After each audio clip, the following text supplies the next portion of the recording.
Welcome back.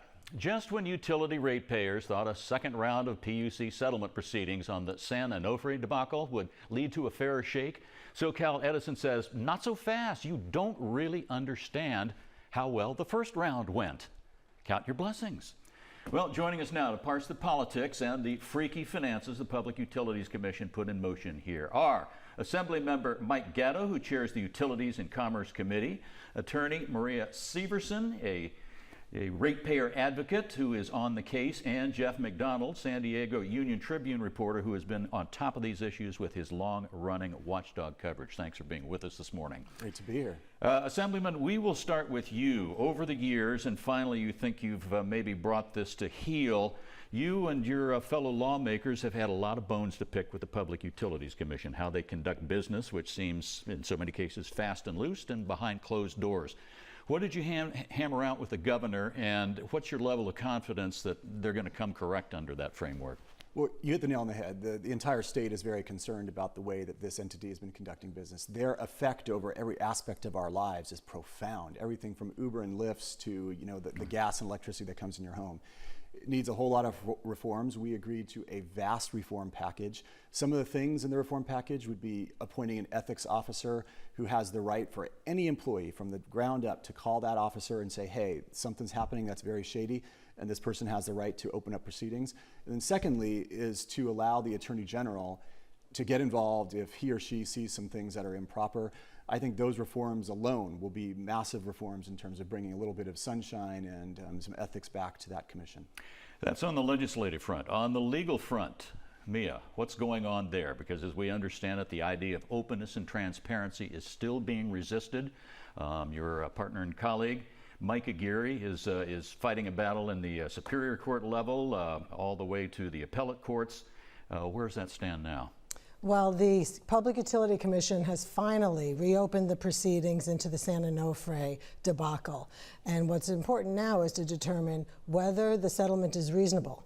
What they did was they never conducted the investigation in the first instance, but they decided to just do the math and then determine who should pay. And we know that's from that private meeting in Warsaw with the disgraced President Peavy and the Southern California Edison.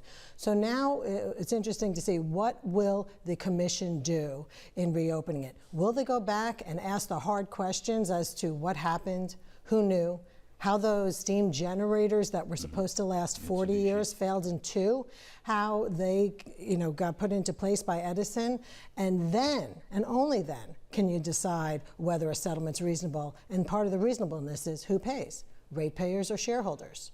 Jeff, do you have a sense of, Edison calls the first settlement reasonable? Gee, it's got to maybe even get better if we win this lawsuit and look how well things are going. Do you have a feel, is that just spin? I don't know, you've had to pull a lot of teeth to get at the truth and nothing but the truth. Well, the utility says it's been a good deal for the ratepayers because they made this big investment decades ago into the nuclear power plant, and they shouldn't lose all their money because of one mistake.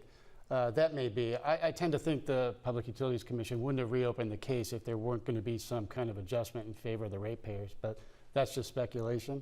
One of the key reforms that the governor and Assemblyman Gatto agreed to is the Records Act issue that plays directly into what Mr. Aguirre and Ms. Severson are fighting for, the release of public records. So if they can get those records from the governor, from the governor's office to and from the PUC, that might help determine how the original deal was made.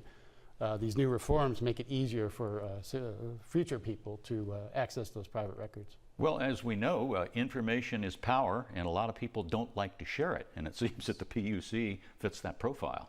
Yeah, and there I think have also been a lot of questions of how this, we start with this as an unelected board. Right. And so the public, when they suffer through something like San Onofre or in Los Angeles, Porter Ranch, people already feel like a lot of the decisions that affect their lives, their property values, were made behind closed doors. And so some of the other reforms we have some ex parte communication reforms, which determines how somebody can talk to a regulator in secret. And I think a lot of these things we need to give the public a sense that there will be scrutiny and there will be some transparency. Mia, what's your thought about the governor's relationship with with the commission and then also with the industry. There, rightly or wrongly, there's a perception out there. Is this guy in the tank for them? What's up with that? Well, it's interesting. I mean, we're very pleased with the fact that Assemblymember Gatto is talking with the governor, and they're looking at changing the procedures to go get records, to let the people go to Superior Court if the records aren't produced. And also, we're really happy about the San Onofre. What are we going to do with the 3.6 million pounds of nuclear waste there? But as far as the governor, he does seem to be responding to the utilities over time. Like when there was the San Onofre meetings to talk about whether he would support the settlement deal, he was reached in Rancho Mirage while he was with the President of the United States and the head of China, and he took a call from Edison's president. So that, cast doubt on the integrity of the process. It's a democratically elected process where we elect the governor and he appoints the commissioners. We've had one commissioner who met secretly in Warsaw, and we have another commissioner that he appointed that doesn't seem to really want to give up the record. So we're hoping that this new bill would get momentum and there'll be changes that are much needed. Jeff, quick last thoughts here.